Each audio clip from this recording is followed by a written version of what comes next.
I'm very interested in this bill. My community, the 34th District, is the home to many different lakes, one of which in East Hampton and Lake Poketipog has been, frankly, struggling, devastated with annual blue-green algae blooms. Every lake is, I'm sure the good representative knows, is very different.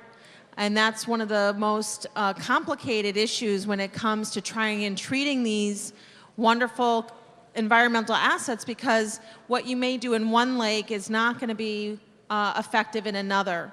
And so it's really frustrating, I know, for many of us on both sides of the aisle when we talk about environmental issues like lakes. Something that many of us are passionate about. In fact, just recently, I attended, along with my fellow representative who spoke earlier, the Connecticut Federation of Lakes Conference, which was just held a few weeks ago in Goshen, Connecticut.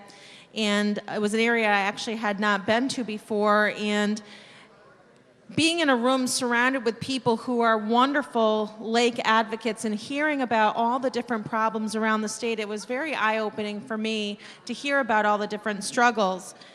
I also know that some communities have taxing districts, some don't.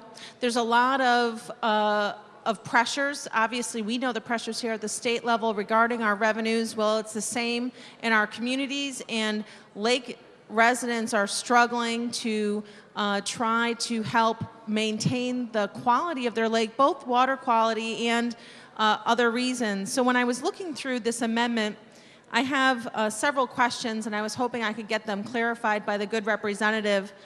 My first question, Madam Speaker, is regarding the term contiguous. I think it's existing language in line 18. It talks about contiguous versus non-contiguous regarding the actual district itself. And the reason it's an issue could be an issue for my district is, for instance, Lake Poketipog in East Hampton has a huge watershed. I mean, it is massive.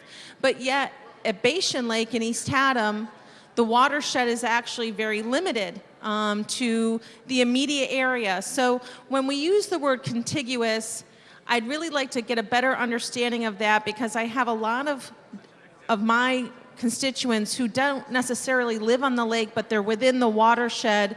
It's been something of a concern. I've heard it talked about a lot, and I was hoping the good representative. Thank you, Madam Speaker. And I appreciate that answer, and I need to kind of go a little bit further on that. So in the case of what you've explained, my little bit of a concern is many of the times the people who live on the lake are very willing to invest.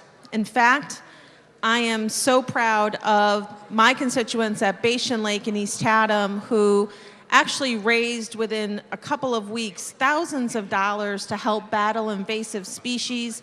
They did that voluntarily without utilizing their taxing district process. But in East Hampton, when we talk about the potential of a taxing district, the people who live within the watershed, but it could be, a mile away, are not so eager to participate in maintaining that for whatever reason, and it's to no fault of their own. Economy is very tight.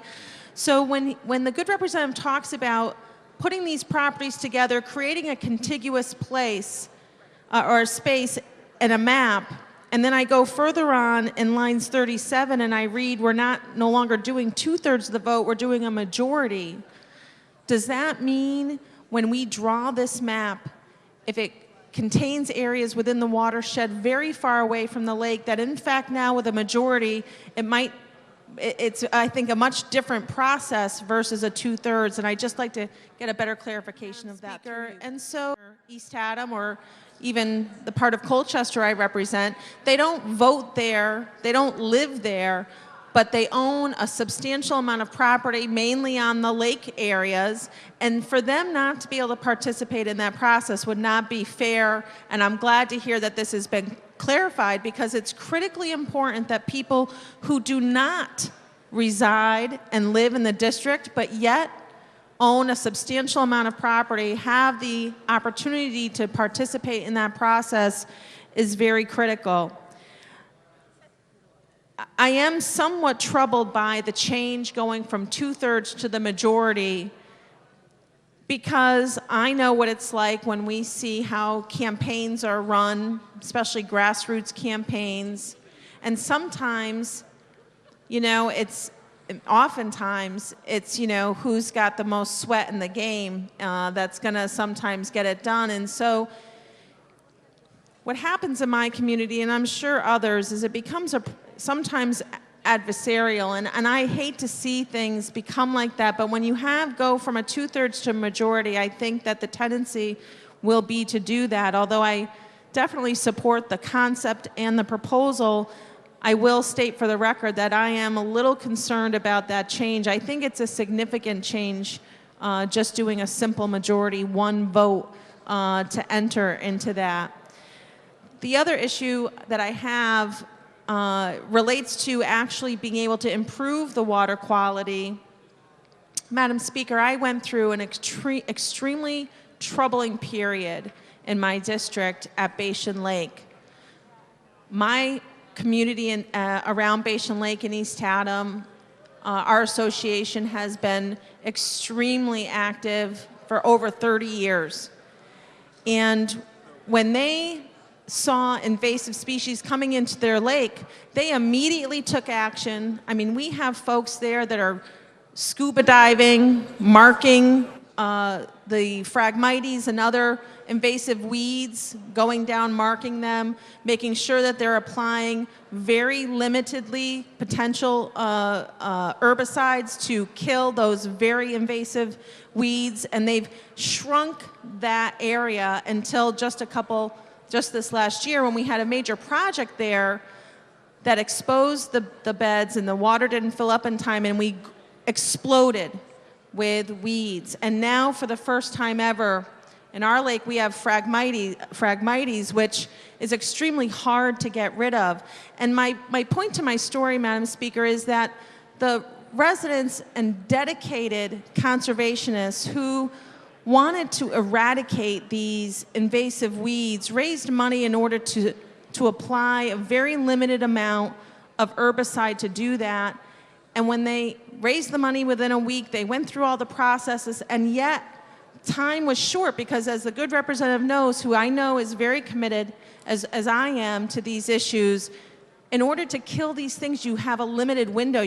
Once the frost comes, you really don't have a chance. So time was of the essence, and yet they couldn't get the proper permitting through DEEP in an expedited way. And so when we have a bill like this that talks about taxing districts, it's for the right reasons, it's a good proposal. My concern is that they're going to be able to collect that money.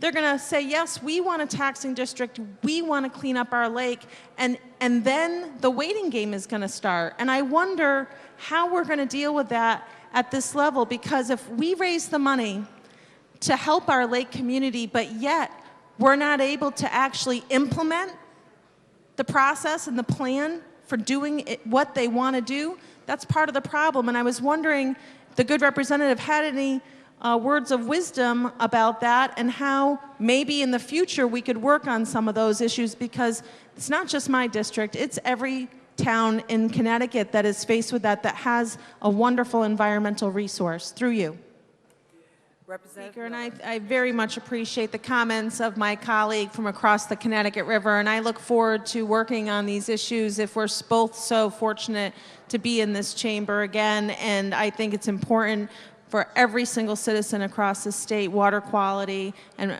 protecting our natural resources and the habitat for all these animals are very important to so many of us. I look forward to working with him.